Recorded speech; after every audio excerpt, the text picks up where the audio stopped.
এখনই দেখা আলো সিরিয়ালের প্রতিটি আপডেট পেতে তাড়াতাড়ি সাবস্ক্রাইব করুন। লাজু বাড়ি ফিরতেই বনলতা দৌড়ে আসলো লাজুকে গলার হারটা দেখানোর জন্য। আর হারটা লাজুকে দেখিয়ে বলে, কেমন লাগছে বলতো? অনুভব সেটা দেখে মনে মনে ভাবতে থাকে, বনলতা এটা কেন করছে?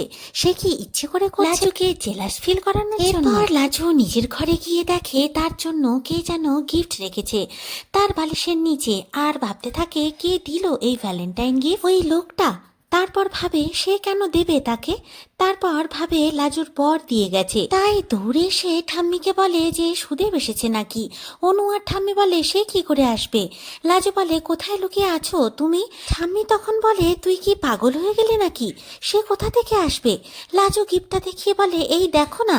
তবে কে গিফটটা দিয়েছে সেটা অনু, ঠাম্মি আর বনলতা সবাই আন্দাজ করে নিয়েছে, তাই অনু ব্যাপারটাকে সামলানোর জন্য বলে ওটা সে এনেছে লাজুর জন্য।